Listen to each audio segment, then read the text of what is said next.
¿Pero vos me estás hablando en serio o me estás queriendo hacer calentar? Un poco y un poco. Un poquito y un poquito. Saqueos, profesor, adelante. Porque esto en Europa no pasa.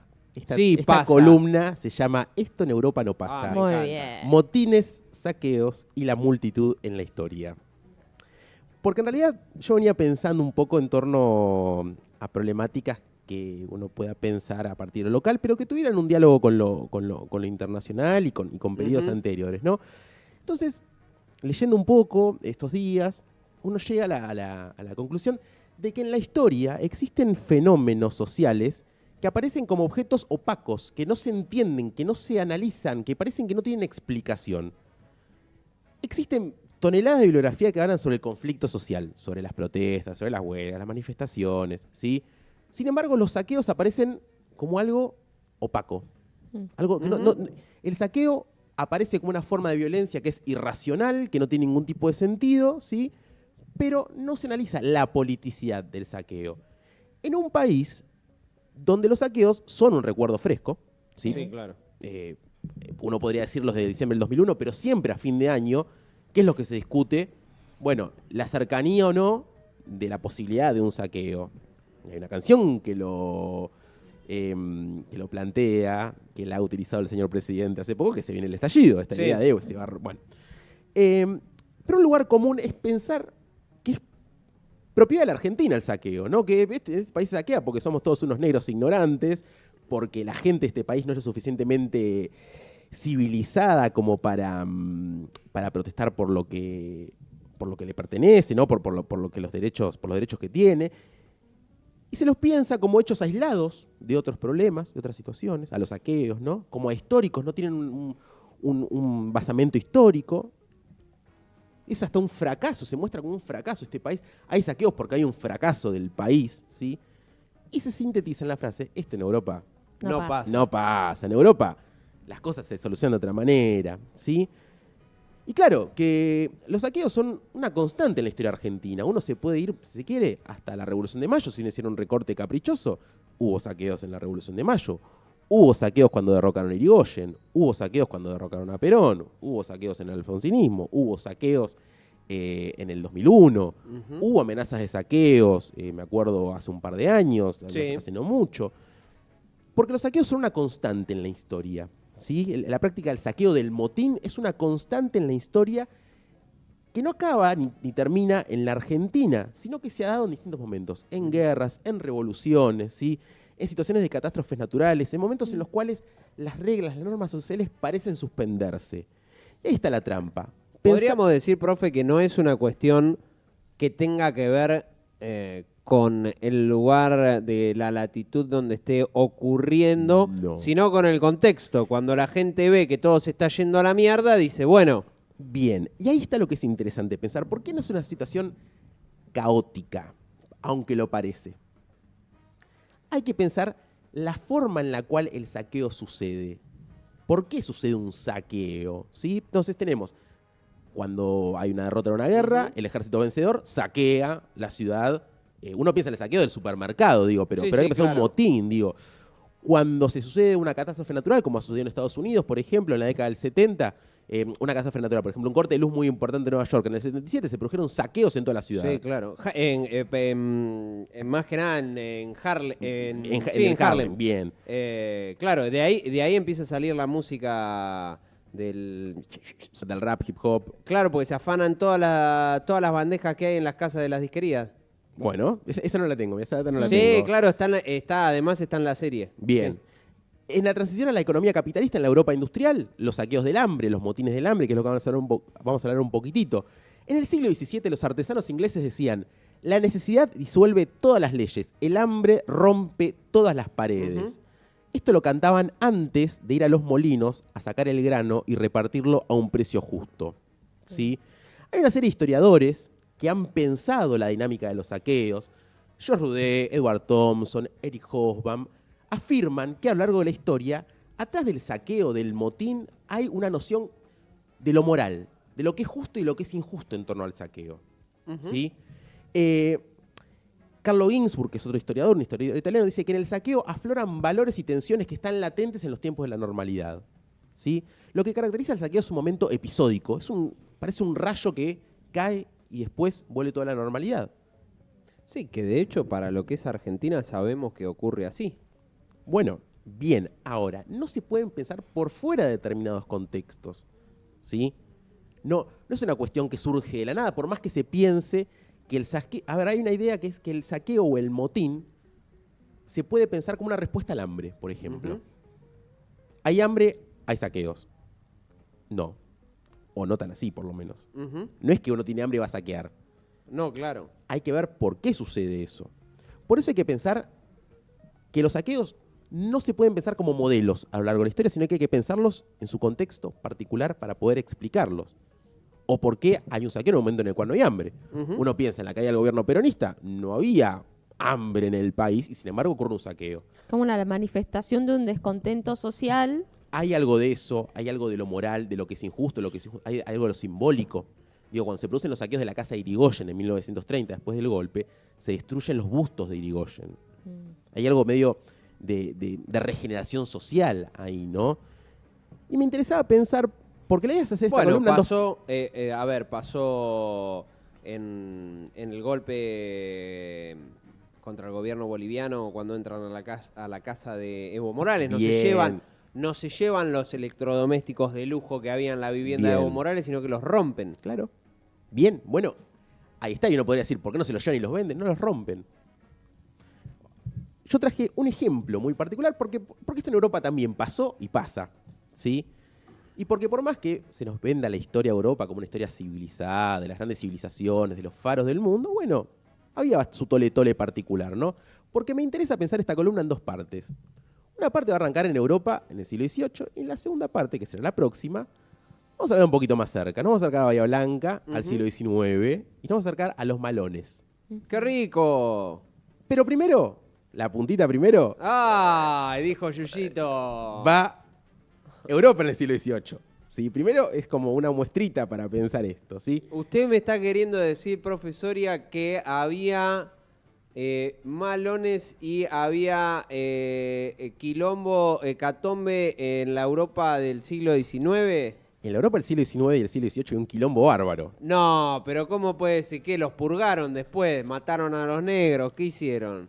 Vamos. Un poco y un poco. Un poco y un poco. Hay de todo, hay de todito, Sí. pero vamos a un momento particular. Nos vamos a ir a la Francia revolucionaria. Ok. Nos vamos a ir a 1789. Ujú. Porque no es lo mismo pensar un saqueo en la Argentina a finales del siglo XX que pensar No. un saqueo en Francia a finales del siglo XVIII, ¿sí? Pan y queso era lo único que se podía robar en ese momento. En principio sí, y el pan era el motivo principal del saqueo, el precio del pan, ¿sí? Ahora, la pregunta es, ¿quién protagonizaba estos fenómenos del saqueo, del motín de hambre, se llama, el motín del hambre? ¿Quién lo protagonizaba? Los que eran considerados el bajo pueblo. La turba, le decían, the mob en inglés, Ujú. ¿sí? La multitud, ¿sí? Esta imagen no como de una ola que viene, bueno, se lo pensaba así. Ahora, ¿quiénes componían esta multitud? Los pobres de la ciudad. Herreros, artesanos, ganapanes, pequeños propietarios, ¿sí? Los desheredados de una ciudad que a través del motín negociaban, Ok. ya sea por la acción directa del motín o por la amenaza. Si vos no me bajas el precio del pan, Motín. se pudre. Y en el motín era enfrentamiento cuerpo a cuerpo contra las autoridades. Ahí es lo interesante. Estamos hablando de una sociedad completamente distinta a la nuestra, o por lo Ujú. menos bastante distinta. Estamos hablando de una sociedad donde la autoridad no es el presidente, es el rey. Totalmente. El rey, en estas sociedades, en las sociedades del antiguo régimen en Europa, era considerado una autoridad divina, ¿no? Era su... Claro, era la representación cuestión. de alguien en la tierra. Exactamente. Ahora, por lo tanto, no se cuestionaba la autoridad real, se cuestionaba el intermediario. El rey, en todo caso, era el que se consideraba que tenía que ordenar y impartir justicia. Por eso esta frase de viva el rey, muera el mal gobierno. Ujú. Viva el rey, no lo tocamos.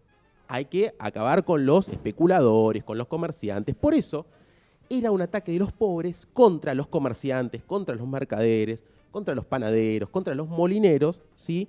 Que en el traspaso a una economía capitalista empiezan a especular, a currar con el precio de los alimentos, ¿sí? Pensemos que es una sociedad donde cada vez hay más gente que no produce lo que consume, o sea, que tiene que ir a comprar para poder consumir eso. En la sociedad de antiguo régimen, en la sociedad precapitalista de la Europa del siglo XVII, el siglo XVIII, no existía esta idea de la ganancia. El molinero que molía el grano no tenía pensado ganar plata con esto. Sí, obviamente tenía una función, pero no se pensaba en estos términos capitalistas de acumulación. Cuando empieza a desarrollarse la economía capitalista, algunos empiezan a decir, bueno, yo con esto puedo ganar unos pesitos de más. Entonces, ¿qué hago? Guardo el grano, hago que suba el precio y después lo vendo Maravilloso. más caro. Entonces, cuando... Así nació Bimbo. Así nació Bimbo, claro. Ahora, Ese osito cara de trolo tan contento que lo ven, así, levantando el precio del pan en Francia. exactamente. O cuando había una mala cosecha, subía el precio del pan. Totalmente. ¿Cuál era el mecanismo del motín, del saqueo? Era el siguiente. Se armaba una turba de personas, que no eran unos loquitos que estaban dando vueltas por ahí, sino que eran las personas que compartían el barrio, el trabajo, e iban a la casa del molinero o al molino, lo agarraban al señor molinero, entraban, sacaban el grano y le decían, y lo pesaban y lo vendían al precio justo. Ok. Si esta bolsa de harina sale 15 pesos y vos la estás vendiendo 25, yo te voy a pagar 15. No te voy a robar, no es que le robaban al tipo. Se lo compraban. Se lo compraban, esto es lo que sale. Listo, vendelo, seguilo vendiendo así. Listo, se terminó. Sí, capaz lo cagan un poquito palos, lo tiraban capaz al estanque como una forma de decirle, bueno, no te Y hagas el nunca más, vivo, ¿eh? claro. Pero la cosa se quedaba ahí, ¿sí? Ahora bien, no se cuestionaba la autoridad real. El rey, en todo caso, era el que después sacaba una ley que decía el pan se tiene que volver a vender al precio de antes. Ah, bien. Sin embargo, hay un momento en Francia, por eso nos vamos a Francia, que hay una ruptura, que es la Revolución Francesa. Claro. Sabemos que la Revolución Francesa termina con la cabeza del rey, Cortada. Cortada. Hasta donde me dijeron, como en Game of Thrones. como en Game of Thrones. ¿Sí? Último capítulo, primera temporada. Yo no vi Game of Thrones, pero no importa, porque tampoco me interesa. Bien, ahora, No era el rey igual, pero bueno. A alguien le cortan la cabeza. alguien corta la cabeza. ¿Por qué me parece interesante ir a este momento de transición, a finales del siglo XVIII, principios del siglo XIX? Porque es el momento en Europa, y particularmente en Francia, donde los regímenes monárquicos comienzan su ocaso. ¿Sí? Entonces, los movimientos revolucionarios lo que van a hacer es darle un nuevo sentido a esta protesta. Ujú, Para muestra, basta un botón. dijo Marité. Durante el siglo XVIII, ¿sí?, hubo una serie de motines del hambre en los campos franceses. ¿Por qué? Pensemos que en el siglo XVIII Francia entra en una crisis económica enorme por los enormes gastos que tenía el Estado francés en términos de la guerra. ¿Sí? No pueden pagar, entonces se generan deudas del Estado francés con los empresarios y por lo tanto se produce una situación de carestía. Ok. Ahora bien, es que esto desemboca en parte en la crisis política que lleva al estallido de la Revolución Francesa. Ahora, esa crisis económica pega en el precio del pan, ¿sí?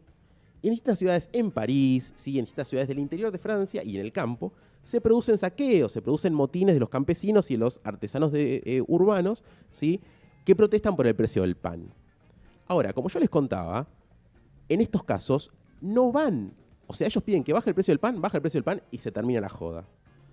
Ahora, a partir de 1789, cuando el poder real es cuestionado por los sectores de la burguesía, Ujú. que se tienen que aliar con los sectores populares para tener más fuerza política, la cosa cambia. En octubre de 1789, con la revolución ya empezar, recuerden que la revolución comienza el 14 de julio del 89, de 1789, cuando se toma la Bastilla, las mujeres de París, en octubre de 1789, hacen una marcha a Versalles, al palacio, donde se encontraba viviendo la familia real. Y ahí estaba Leonardo DiCaprio con la máscara de hierro. Más o menos, claro, pero no estaba Leonardo DiCaprio. No estaba. Ay. Pero estaba Luis XVI y su familia. Y las mujeres de París van cantando que quieren que aparezcan la panadera, el panadero y el panaderito. El rey, la reina, que pongan la re cara. picante. ¿Qué hacen en la marcha a Versalles de octubre de 1789? Los citan al patio, rodean el palacio de Versalles, pidiendo que baje el precio del pan, y los obligan a ir caminando de Versalles a París. ¿Iván? Y van, ¿Por qué? porque Para tenían... que todo el mundo le vea la jeta, acá están los tres que ¿Pero por qué subieron. acceden? Porque, No les amiga... quedaba otra. amiga, ya... Bueno, estas son las cosas importantes. Ayer una de las variantes del señor Trelini en la discusión de la política de los últimos por lo menos 20 años en Argentina, y lo importante que rescata de su columna en este programa, profe, es que la gente asume que la historia es lo que leyó en los títulos de los medios o de los tweets en los últimos 15 años. Y hay gente que no recuerda, por ejemplo, que Moyano estrenó un busto de Perón junto a Mauricio Macri después de pelearse con Cristina Kirchner porque no le daba los lugares en la lista que él reclamaba para los sindicalistas en el año 2012 en adelante, y que fue Mauricio Macri el que cobijó a Hugo Moyano, más luego obviamente se peleó. Pero para esto es importante regresar a Versalles, digo, para cuando hay gente que nos dice, este país de mierda solamente pasa acá. Bueno, ahí agarraron al rey, al hijito del rey y a la reina y los hicieron caminar. Hasta París. De Versalles a París, que hay un tramo. Sí. Hay un tramo. Fueron caminando y los obligaron a quedarse en un palacio en París. Obviamente no es que fueron a vivir a un tugurio. Claro. Ahora, pensemos que estamos en 1789. Al rey y a María Antonieta le cortan la cabeza en 1793. Ahora, en ese momento, ya la autoridad real empieza a perderse, a romperse. Ya había empezado en julio del 89. Ahora bien, si pensamos que la revolución la hicieron un grupo de tipos en la cancha de pelota, que juraron lealtad a armar una constitución, estamos cerrados. Un montonazo de gente anónima, ¿sí? Que a partir de su acción, en este caso reclamando por el precio del pan, ayudaron a que se cree ese clima revolucionario. No son los únicos que hacen la revolución. Ahora, piensen lo siguiente. Yo les contaba, los motines del hambre, los saqueos, cuando había una situación de problema económico, ¿sí? Sucedían y se cortaban cuando se solucionaba ese problema. En el momento de la revolución, ya la cosa cambió. Ya hay ideas que están dando vueltas, ¿sí? Entonces, ¿el rey es el padre justo que tiene que bajar el precio del pan? Sí, pero tiene que dar la cara ahora. Claro. Ahora Ya no nos conformamos no con es el tan decreto divino. escrito porque inclusive ni sabemos leer. Exactamente. Ahora queremos que dé la cara y queremos que vaya con nosotros caminando a Versalles. Y no piden por Luis, María Antonieta y el hijo, no me acuerdo cómo se llamaba. Piden por la panadera, el panadero y el panaderito, quien se encarga de darme el pan. Y que el que me da el pan, que se encargue de dármelo. Claro, ya discursivamente hay un cambio de ver al poder. Exactamente, y esto es muy interesante lo que decís, Julia. ¿Por qué? Porque durante la revolución, obviamente, la revolución va de la mano de una guerra que genera una crisis económica. Van en el campo francés multitudes de personas por los campos, por los molinos, poniendo precios justos, entrando diciendo, che, esto no puede estar a más de este precio. Pero ¿qué hacen? Van cantando la marsellesa, van con una hoja de roble en la cabeza, que era el símbolo revolucionario, ¿sí? Van vivando a la nación y a la revolución, haciendo lo mismo que hacían antes, que era un motín, sí, que era una forma, pero ya con un discurso político distinto, ¿sí? Entonces, 1789 en este caso representa un antes y un después. Los motines ahora sí tienen un contenido antiaristocrático, antimonárquico, que antes no lo tenían. Era contra el molinero. Ahora ya se suma ir en contra del rey, en contra de la autoridad, ¿sí? Y también contra el antagonismo entre los productores y los consumidores. También un ataque en ese sentido. Entonces, la revolución politiza de alguna forma estos saqueos. Ahora bien, ustedes dirían, bueno, usted está hablando de Francia, del siglo XVIII, del siglo XIX, y esto pasa acá, pasa en la Revolución de Mayo también. Durante la Revolución de Mayo se producen saqueos donde en algunos casos, se ataca a los españoles. El objetivo es el español, el realista, sino el español, porque eran todos españoles, digo, al fin y al cabo, el español americano, españoles peninsulares. Ahora, empieza un ataque contra el forastero, ahora, ¿sí? Y lo cual es interesante porque hay que pensar que estas prácticas de acción colectiva, que son los saqueos, que son los motines, existían desde antes. Ahora, estos procesos políticos, como las revoluciones, las guerras, le dan un color nuevo, ¿sí? Estas prácticas van a perdurar durante buena parte del siglo XIX en Europa. Van a seguir existiendo hasta finales del siglo XX, hasta finales del siglo XIX, cuando el sujeto político que empieza a tomar más importancia es la clase obrera. Sí, claro. Los sindicatos, los gremios, ¿sí? Que ahora van a encauzar ese descontento social.